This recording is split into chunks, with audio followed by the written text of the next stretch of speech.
Allah, luar biasa. Islam itu bukan susah, sulit. Man bana masjidan, siapa yang bangun masjid, banallahu mislahu baitan fil jannah. Siapa yang iso bangun masjid, maka Allah ganti dengan satu istana di dalam surga. Oh, Allah itu ternyata sulit sekali. Masa mau punya istana dalam surga mesti bangun masjid?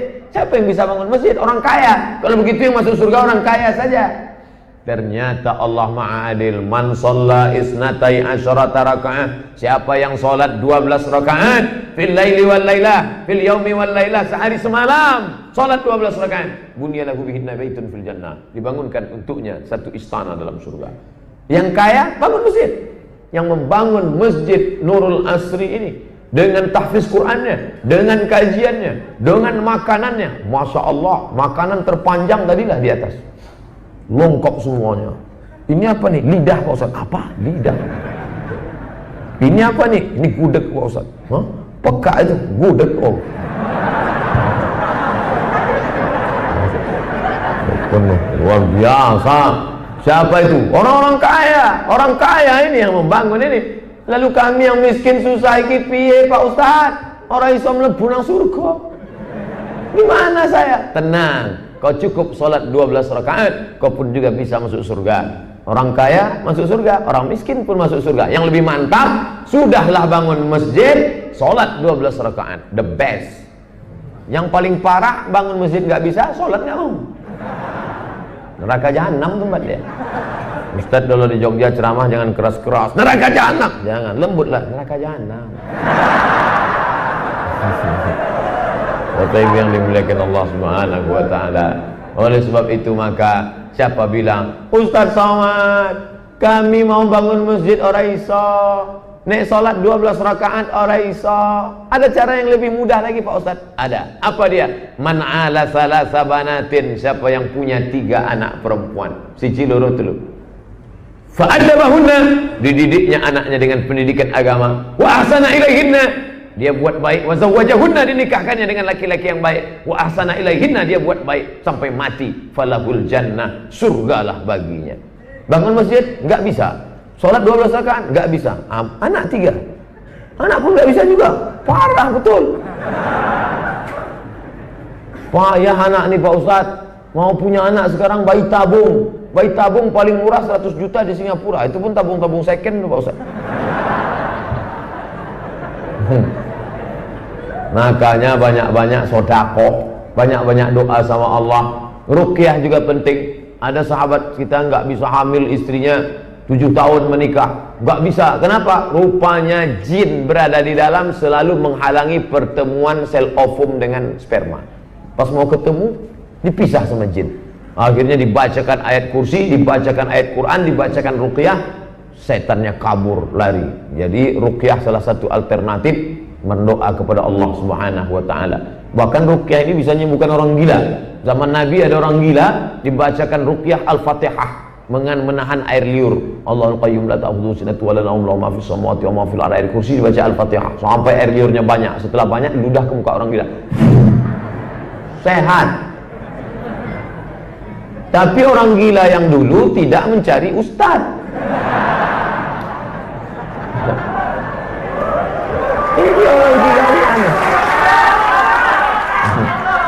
Tapi saya tidak khawatir. Saya tidak khawatir. Di Jogja tidak akan ada yang menangkap ustaz. Lihatlah, wow gitu banyaknya harokah Islamiyah. Sepatunya besar-besar. Saking besarnya kaki ustaz pun terpijak. Enggak, bercanda. Bapak Ibu yang dimuliakan Allah Subhanahu wa taala, maka ruqyah ini penting. Apalagi yang gadis-gadis, yang cantik-cantik, mana tahu mulutnya sombong, lalu ngejek-ngejek orang. Datang laki-laki yang iseng, hai cewek, godain kita dong. Oh, dia sombong. Apa? Ente mau sama saya? Pret. Air ludahnya diambil, oh, dibawa ke dukun, dijampi-jampi. Akhirnya makan tak kenyang, tidur tak lelap, terbayang-bayang di pelupuk mata. Pas mau makan sup, nampak wajah laki-laki itu membayang di sup. Pas mau mandi, nampak wajahnya di gayung. Pas mau minum, nampak wajahnya di teh.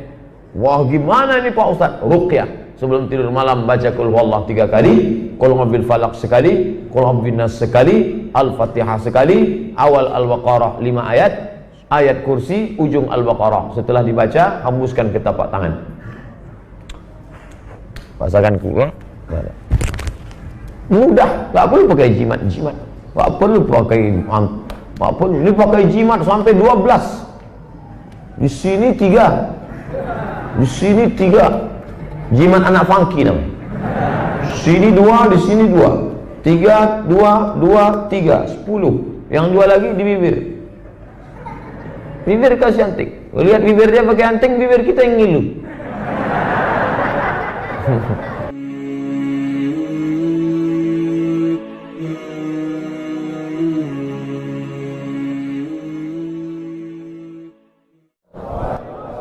Minta 5 menit. Ambo dek disinggung masalah pitih tadi Bu ya. Calon-calon gubernur, bupati, wali kota se-Indonesia paling tinggi bisa mengasih honor 2,5 juta. Itu yang kalau lebih daripada itu dia bisa diperiksa BPK, Badan Pemeriksa Keuangan. 2,5 juta.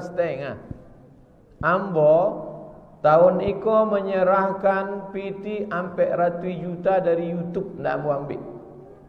Jadi kalau ada calon bupati wali kota datang ke Tampe Ambo ingin mengajak Ambonyo, bingung, bara dikasih buya aku. Sedang sampai ratus je ndak diambilnya. Berinisial N, magi Ambo CRV, Ambo pulangkan. Berinisial W, magi Ambo Fortuner, Ambo pulangkan. Kurangnya masih hidup gini. Baik Ambo kasih alamat, tapi jangan diminta itu. Iko Ambo sabikan supaya calon-calon bupati wali kota jangan pernah datang ke Pekanbaru kalau hanya untuk mengajak Ambo foto baleho. Ambo ndak level itu. Ambo kok level Ambo VVIP. Hah? Jadi syaratnya apa Bu ya? Kok Ambo tulis 2 balai. Pertama, pemimpin itu mengambil keputusan mesti musyawarah dengan alim ulama, nenek mama, cadia pandai, menjaga filosofi 3 tungku sajarangan. 2, pemimpin itu mempertahankan semboyan adat basandi sarak basandi kitabullah.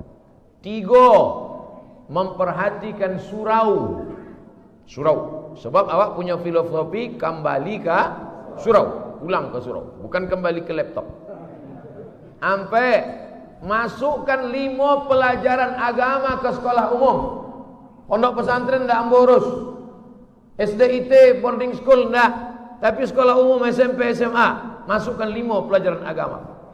Quran hadis, fikih, akidah akhlak, bahasa Arab, sejarah Islam. Dari mana gurunya? Alumni UIN, IAIN. Dari mana gajinya? Basnas. Sebab Ambo tahu negara tidak ada PT, tidak ada APBD, APBN dan sanggup menggajinya. Maka awak bersama melalui Basnas. 6, 5, giatkan Basnas, support badan amil zakat, wakaf, infak, sedekah. 6, perhatikan kesejahteraan guru mengaji. Jangan cuma sibuk maghrib mengaji, pemencetan tombol. Tombol apa? Mana anak-anak ada baca Quran. 7, perhatikan penggali kubur. Banyak orang tak memperhatikan penggali kubur. Tak kan orang nak mati itu memperhatikan penggali kubur. 8, perhatikan petugas penyelenggara jenazah yang memandikan jenazah. 9, program kajian di kantor-kantor mesti bersilabus. Jangan mengaji Ustaz Iko selesai, mengaji itu selesai. Tak ada bangunan selesai. Entah di madindiangnya, entah di matiangnya, entah di mana atoknya. Oleh sebab itu mesti selesai. Mengaji akidah sampai 10 tetap muka, setahun selesai. Mengkaji fikih sampai 10 tetap muka. Hilangkan khilafiyah supaya orang tak bercakap di masjid. 10, perhatikan anak muda. Buat pengajian khusus anak muda. Undang Ustaz Anan At-Taki, undang Ustaz dari Sulaiman, undang Ustaz fulan-fulan. Itu khusus anak muda. Kalau amboko khusus orang-orang tua. Sebalik. Ambo masuk mesti didampingi oleh senior-senior ambo. Ambo tidak mau ambo dianggap penyebar fitnah dan lain sebagainya. Dua balik, tagakkan amar ma'ruf nahi munkar. Jadi jangan pernah berpikir datang ke Pekanbaru membawa pitih 10 juta, 20 juta, kemudian Ustadz Somad ikut dibawa berdoa, ya Allah dukunglah calon pimpin kami. Pret. Itu bukan Abdul Somad. Share info kok supaya jangan orang ramai-ramai datang ke Pekanbaru.